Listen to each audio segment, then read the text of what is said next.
Hello, guys. How are you doing? Beautiful Saturday here in San Diego. And today I want to talk to you about your voice when you're transitioning into closing a deal, into a call to action, or into a sales pitch.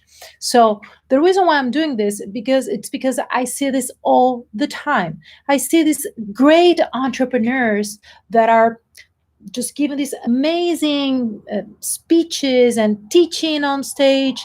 Maybe many times they are doing their webinars.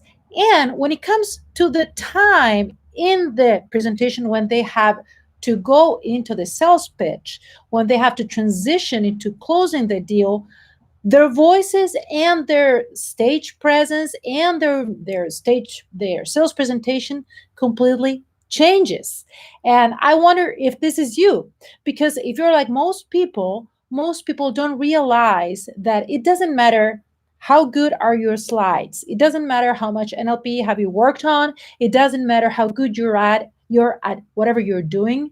You need to present yourself as a confident person so that people buy from you and so that people follow you. There is no way that anybody will follow you or buy from you if they don't feel that confidence. And what many times happens is that you are doing the presentation, you feel super comfortable and confident, and you're doing the webinar and you have these great images. And when it comes to the doing the sales pitch, then you go back and then you're like, okay, guys. And I can even see it sometimes on stage in their body language, and they go super small. Their voice goes down.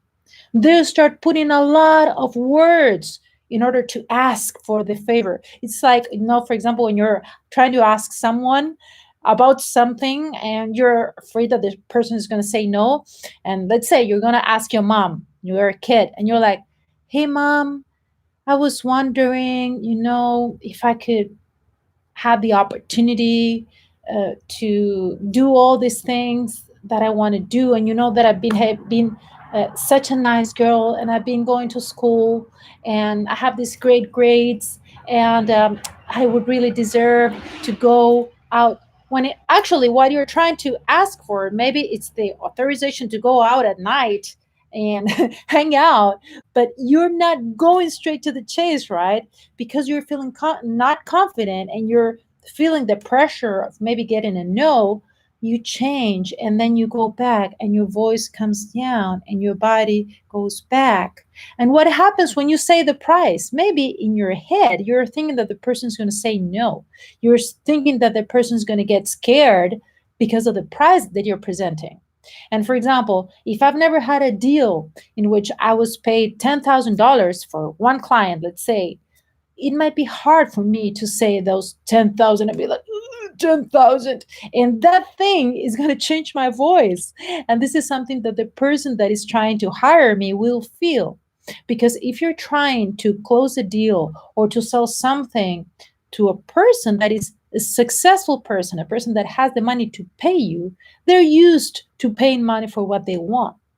But they only pay for whatever they think that works. They're only going to pay for someone, for a professional service that is going to give them results. So if you're showing what you have can do and you're giving your price, but when you're giving your price, you're not confident about that and you're overreacting as if it was a big deal, it will be a big deal for him because he will unconsciously feel that. He will feel that, for example, it's a big deal for you to sell a program that is $10,000.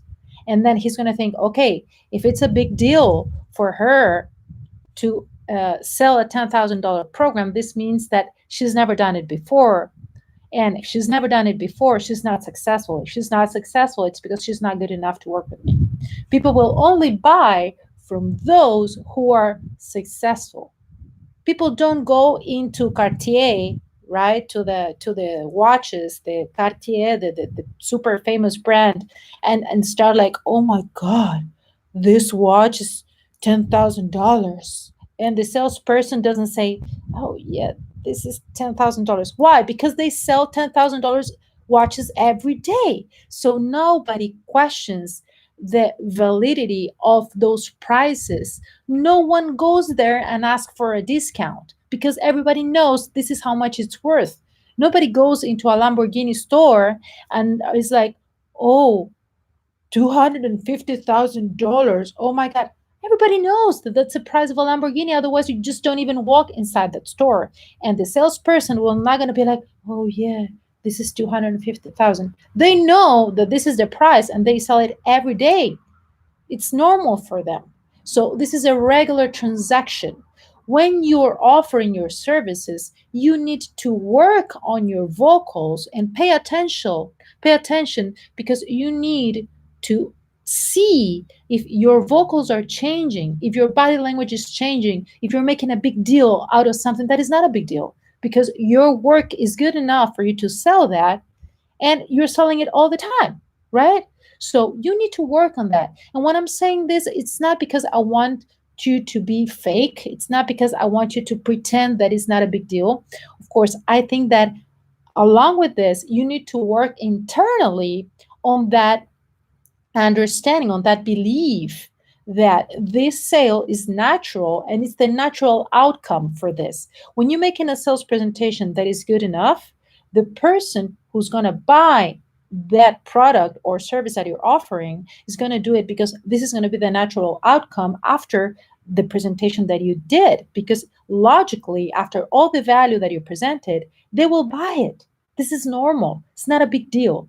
But many times our body language, our voice changes, right? So this is why we need to work on this. As I said before, go back to your webinars. If you're wondering why you're not closing deals, go back to your webinars and look at how you changed your voice and see if that was the one thing that was showing that you were not confident about it. So, how do you change this? How can you improve this? Well, the first thing is to realize this and to work internally on making this a normal and natural outcome for what you're doing. And then once you recognize that you're doing this, that you're changing your voice, that maybe you're going inside, or then maybe your voice goes soft, or maybe that you're starting to use a lot of fillers and you start stuttering, it's time for you to work specifically on that. And that's what I do with my customers, with my clients. In my programs, I say, okay, so we've been working on creating this solid airflow that is going to make your voice powerful and consistent. We've been working on this resonance and it's going to be powerful and consistent and the projection of your voice. So when you've been practicing this every day consistently, you will be able to apply this to everything. And you will have the capacity to make changes when it comes to this. And then the repetition and the preparation of that specific speech that you're going to be doing or that webinar will give you the opportunity to work on that directly. Specifically, you're going to pay attention to all these little details. But the biggest problem that I see is that most of the entrepreneurs is they keep on buying all these programs and dropping $2,000, $3,000. I talk about this in every video because I want to wake you up. It's not about how many programs are you going to buy and how many strategies. It's about your confidence. It's about your confidence. I've already closed $100,000 deal after speaking for 20 minutes on stage with no webinar slides, with nothing. It was just the way that I was expressing myself.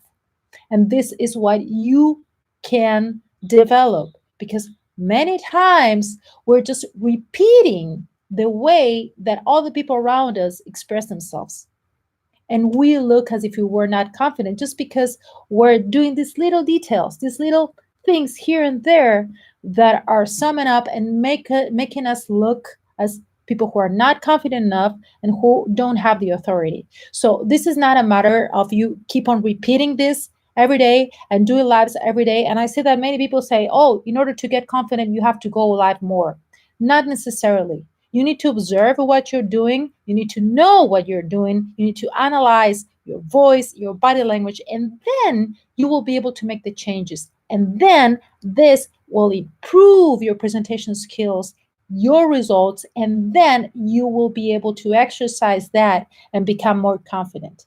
Just keep on repeating and repeating. Might just repeat the results that you have, and this is going to take you too long. You're going to lose time, you're going to lose motivation, and it's not really going to make a change. So My advice to you is take a moment to observe how you're showing up in your lives, and ask yourself, do I look as a confident person? Do I look like a person that I would hire? Do I look like a person that I would follow? So answer to those questions and let me know here in the comment section below if you have any questions. I will be doing more lives from now on.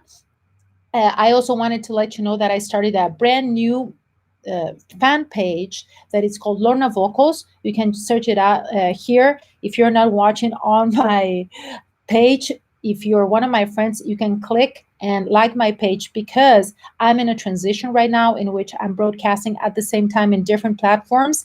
But very soon, everything's going to be centralized over there. And also, I wanted to let you know that I have programs in order for you to improve your vocals, for you to become a more confident speaker by working specifically in your voice. And I will include here in the comment section below one of the links to one of my programs, which is How to Love Your Voice. This is an amazing program for you to understand your voice, start appreciating your voice, and get way better results when you're speaking in public. So, thank you so much. Let me know if you have any questions, and I'm going to see you around. Bye bye. Thank you.